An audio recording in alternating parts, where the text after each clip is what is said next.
we move on to talk about Aston Villa.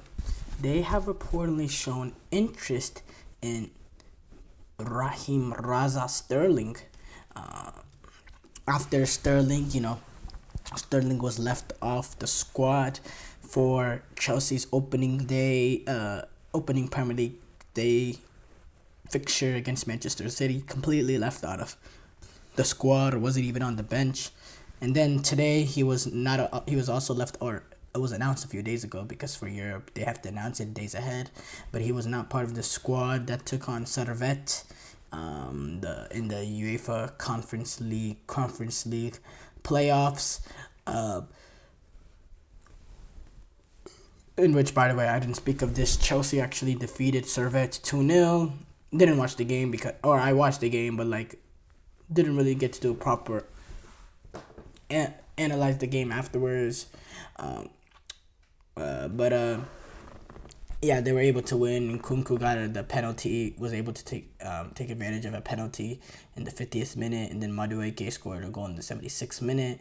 You also had a ridiculously bad miss from Mark Guille, not Gay, but Guille, new Spanish signing, 18-year-old. Yeah, it was a bad miss, really bad miss. Essentially missed an open goal, really, really, really bad. But they were able to get the job done, but it was really boring watch. A lot of possession, but no real penetration. And yeah, it was a hard watch. It was a really, really, really hard to watch as a Chelsea fan. This is a team, that's has accomplished some highs. We've won 2 Champions Leagues. Won one just a few years ago now, and now we're playing in a playoff to get into the UEFA Conference League. But yeah, going back to Raheem Sterling, he wasn't involved in those 2 games. He's been sort of given permission by Chelsea to, seek a move somewhere else in which he can get quality minutes, game in, game out, play at the top elite level that he thinks he's still capable of playing, or he believes he's still capable of playing. I also believe he has that sort of ability. He has that sort of quality. I'll say this. Over the past few seasons, we've had a lot of just horrible players at the club. I wouldn't say Sterling is one of them, though.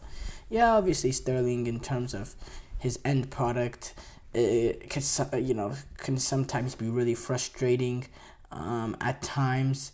But I thought he was one of the more lively players that Chelsea has had over the past few years. And, Chelsea has had some pretty garbage.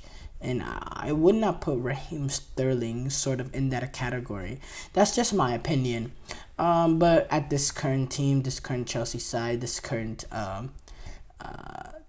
transition that they're doing, going more for the young sort of generation players, there's just no room for Raheem Sterling. And for me, I think Chelsea are making a mistake because they could use experience into this team. There's a lot of youth players here. There's a lot of inexperienced players here.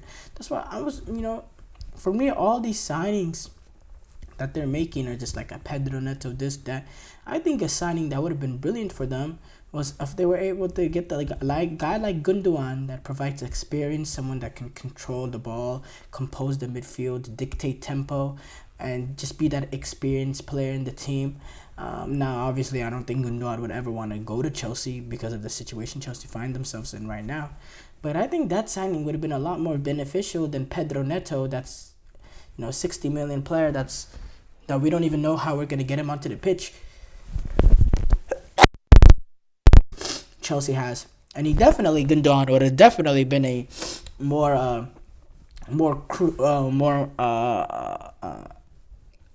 a better signing than João Felix, who we have essentially signed just because, we wanted to get Gallagher out of Chelsea and send him to Atletico Madrid for this profit and sustainability nonsense, or whatever it is that they want to make excuses.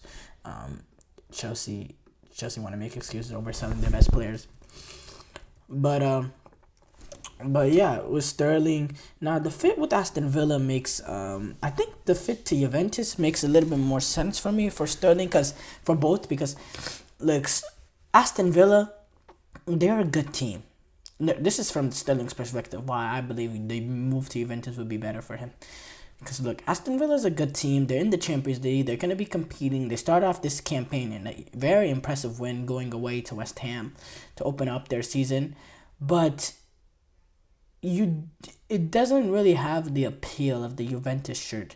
Playing at Juventus, playing in Turin, the old lady, have real history, have real pedigree.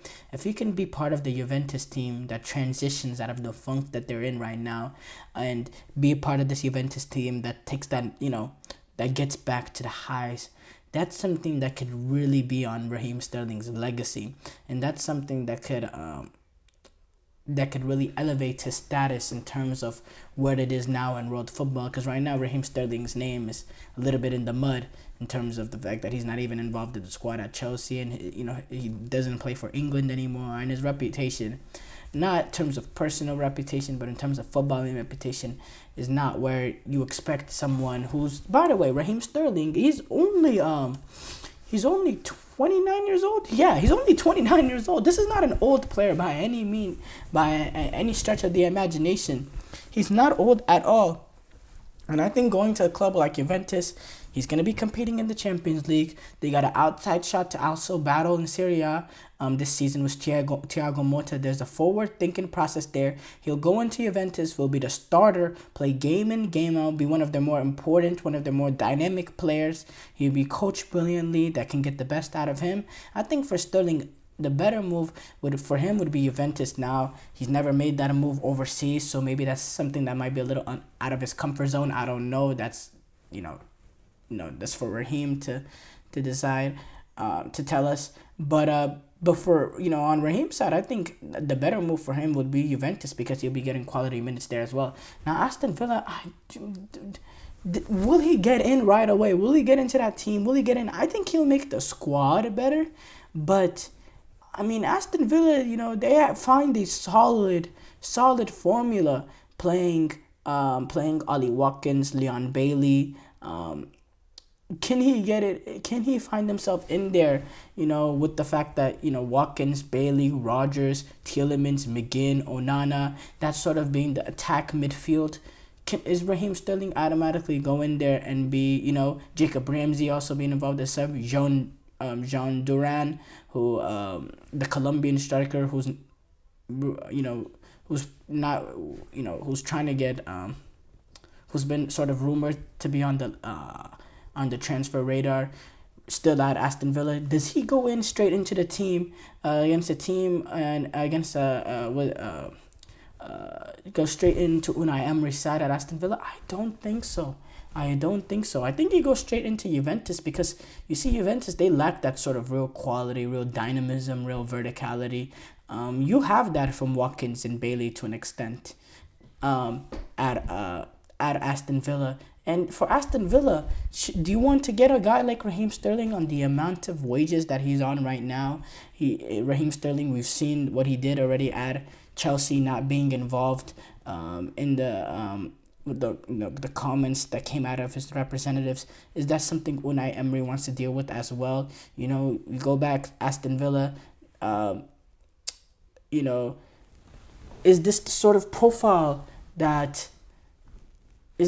of profile Raheem Sterling that takes them to the next level in terms of, competing?